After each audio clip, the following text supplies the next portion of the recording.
Welcome back to SoundWell Guitar. Today we're going to be embellishing on the last lesson that we did when we did the 12-bar blues. We're going to do a different rhythm that makes it a little more interesting. We're going to add a new chord to it, and we're going to do something at the end of it that's known as a turnaround.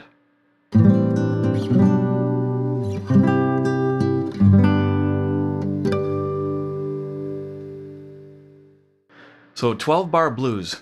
If you don't know what that is, I recommend that you go to the last lesson, which is entitled Learning the 12-Bar Blues, and watch that one first so that you can get up to speed with what we're going to do today. Over here I have my chart, which is very similar to the one that we did on the last lesson. It's the 12-bar blues with the shuffle rhythm, and it's in the key of E major, doing the three chords E major, A major, and B7. That last video will show you how to play those chords as well, and we'll explain the shuffle rhythm.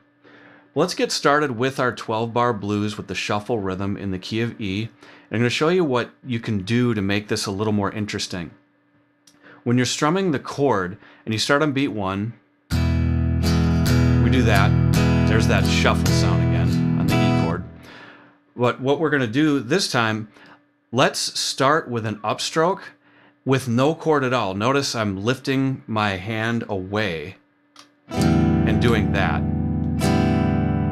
That technically is a chord in its own right, but we won't get into that. For now, it's just kind of a droning sound we'll put at the beginning, and we're going to hammer on the chord like that.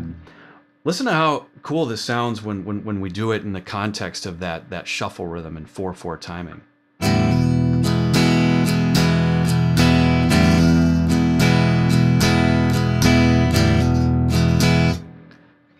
Here it is. I'll go to the next chord, the A. You can do it with the A as well. Same thing. I just hit those open strings, and then I hammered my chord on like that. Now, if you're not familiar with the term hammer on, it's a common guitar term, and it just refers to us when we, like in this case with the chord, I do that, and then here you can hear the chord as I just slam my fingers into position on it. That's what most commonly in guitar music is known as a hammer-on. We'll definitely be getting more into detail on some later videos about the hammer-ons and legatos, pull-offs, whatever you want to call them. So anyway, but the idea here is just slam the formation into the strings. It might take a little bit of practice the first few times you do it. It might be kind of like that, where maybe you don't put enough power and push those strings right into the wood. That's normal. You just keep working at it, get that strong sound there like that. Now on the A too.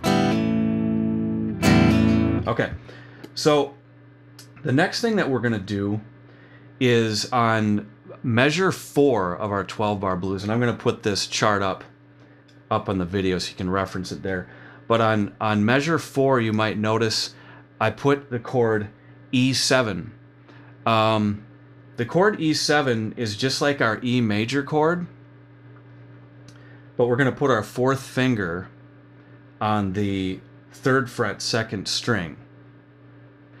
We did this chord in a previous video. It was about minor chords, and we did an A minor progression, and we did this chord then, the E7. But in case you're not familiar with it, it's pretty easy. Again, the chord E was discussed in the last video, and all you got to do is add your 4th finger, 2nd string, 3rd fret, and you've got that. What this is going to do on measure 4 in our 12-bar blues is it creates a little variety, and your audience will know you're about to change to that next chord. It just makes it that much more obvious. Listen to how it works. Doing the new rhythm.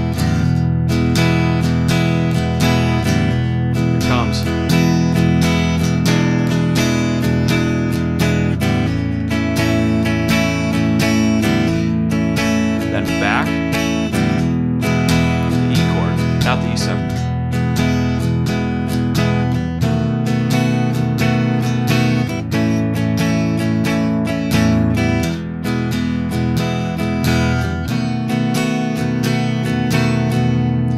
Okay, now there's one more thing that we're going to do to really gussy this thing up. At the end of our 12-bar blues, we're going to do what is known as a turnaround.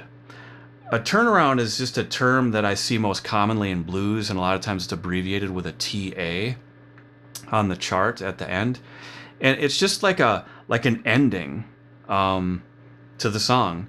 And the one that we're going to do today involves strumming chords on all 4 beats, and this is on the last 2 measures. So it's the second to last measure.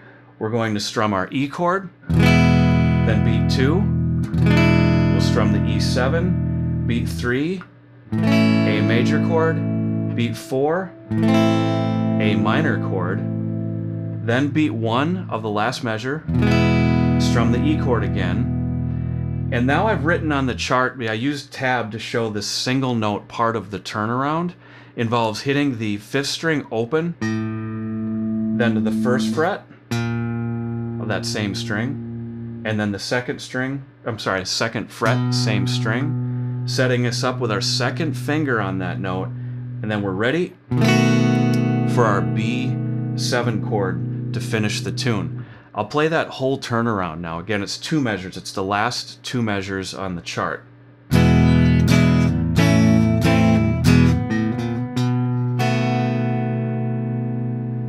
All right, so now let's do the whole 12-bar blues with the different rhythm, the E7 chord, and the turnaround.